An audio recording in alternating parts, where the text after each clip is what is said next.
Hi, and welcome to 7 Sec Animation Storyboarding.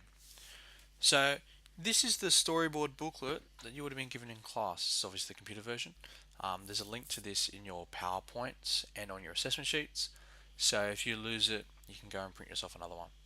Okay, and you'll be using this booklet to do your storyboards, as can be read here. Okay, what I'm going to suggest to you guys is, as we scroll through, you can see where we actually put the scenes. What you can do is instead of drawing on this and then stuffing it up and chucking it out and print off another one, and stuffing it out, chucking it out and print another one, what you can do is you could draw your scenes on paper, make sure they're about the right size, um, print them out or cut them out, stick them on and go. The other thing you could do is you could screenshot them and then paste them digitally in here as well. Okay, um, either one will work just fine. So here's a storyboard. Here's the first page. What information do we have to put on? We have to put on our working title. So we write a title for the movie here, and we write down the names of the actors that we have. Okay, so you might have little Lego guys. So you put Steve and Dave and Michael and whatever. Okay, you don't have to have 4 actors. You might have more than 4 actors. Just make do with the space you've got. Okay, make sure to name all your actors though. Really important. Down here, you need to think about your scene, and then you need to draw your scene. You need to think about how long it takes to do, and then what's happening. Okay. Now, really important to think about how it's going to look to the camera. All right. A lot of people think what's happening in my scene, and that will dictate the scene, but it's not. It's what will the shot look like. So if you think about any movie, any animation, okay, oftentimes they'll change focus. All right. They'll change shot. They'll change to focus on a character talking, for instance. So if you have a conversation, you might look at one person and then switch to the other person when they're speaking, then switch back, and so on. Each one of those switches should be a scene here. Okay, so you need to think about that. In this sheet, you have a fair few boxes. Okay, so there's 16 different boxes here. You may need more. Okay, so don't feel limited to this. Okay, you may need less. You don't have to do 16. Alright, so have a think about that before you do this as well. So, what does this look like? How do I draw? Alright, so here you can see my drawing program. Okay, I've just got a pencil in my hand. I've got the camera set up so you can see what I'm drawing. Okay, so when we do storyboards, we don't necessarily have to be fantastic artists with storyboards, but we do need to draw something half decent. What you'll see a lot of people will draw something like this. Okay, stick figure. Okay, now this is no good. Okay, no good. It's too basic. It doesn't show a lot of detail. Um, unless you are doing sticks as a program, you don't want to be drawing stick figures. Okay. However, you don't have to be a fantastic artist. I know I'm not to draw a good storyboard. So assume, for instance, you are looking at a soccer player saving a goal. Okay, so I could draw my goal. There's my goal. Okay. Okay, and I'll have a soccer player in the middle. So here he is. He's going to have a head, and he'll have a body, some arms. He's going to have some shorts, some legs, some boots.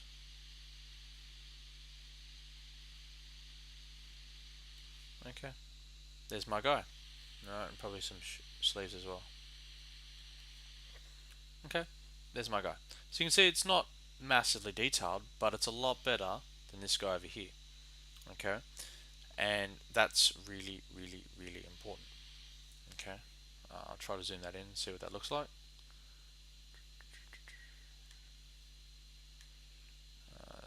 Zooms here. Yep. Okay, so you can see the detail there. It's not massive detail, but it's a bit better than our stick figure. Okay. So that could be one scene. If I'm saving a goal, for instance, I'll come down here and draw the next scene. So here's my goal again. Okay, so I'm saving a goal. My guy's going to be here. He's going to have his arms stretched out this time.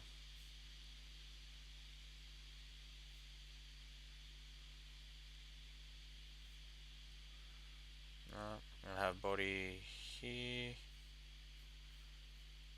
something like that. Legs. I don't know how legs should look when you're doing this, so I'm going to do it really dodgily.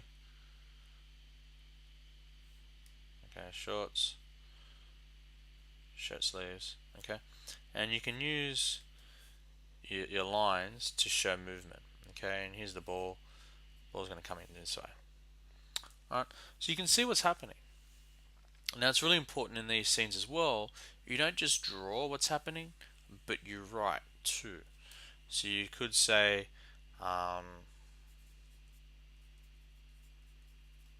Steve, the goalie,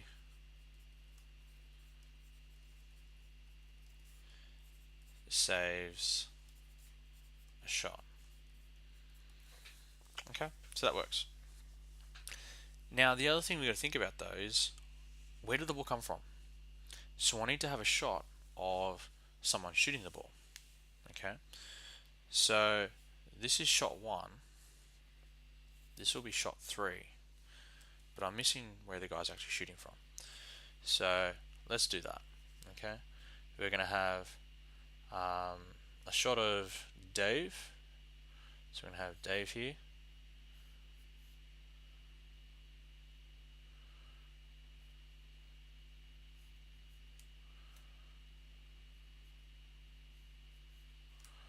Alright.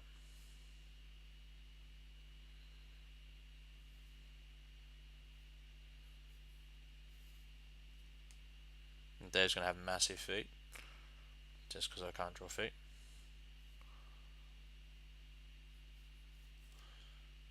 Or legs apparently. Okay, so Dave's got one giant foot and one little foot, and he's going to be kicking this ball. Okay, so we've got lines here to show the feet moving, lines here to show the balls moving, and this is going to be scene 2. And say Dave shoots ball.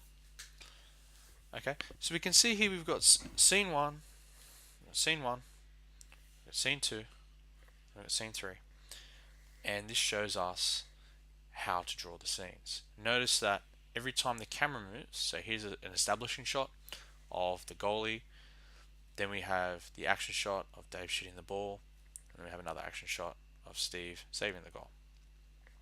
Okay, so every time the camera moves, we do a storyboard. Okay, that's how yours needs to be done too. Now I've got to think, how long is this shot going to take? Okay, I might have this as 1 second.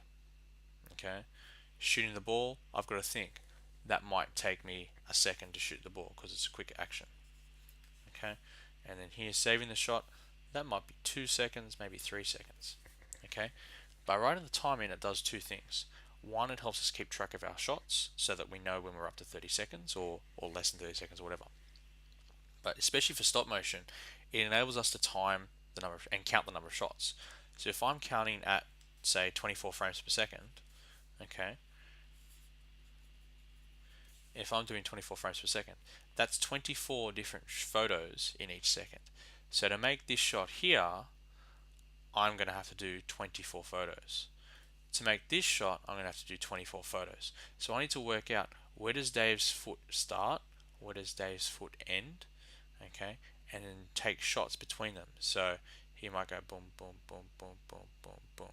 Okay, so his leg might be something like, if this is Dave's leg and the pencil, then his leg might. So that's 1 photo, that's 2 photo, that's 3 photo, that's 4 photo, that's 5 photo, that's 6 photo, and so on, to see the ball sort of, to see his leg arc up and kick that ball.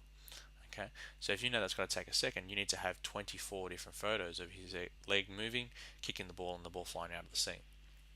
Similarly over here, 2 seconds, Steve needs to jump and stop the ball in 48 different photos. So I need to be able to show that in 48 different photos.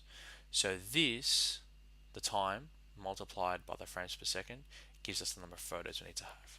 Okay, so this is really important in showing us exactly how many shots we need to take.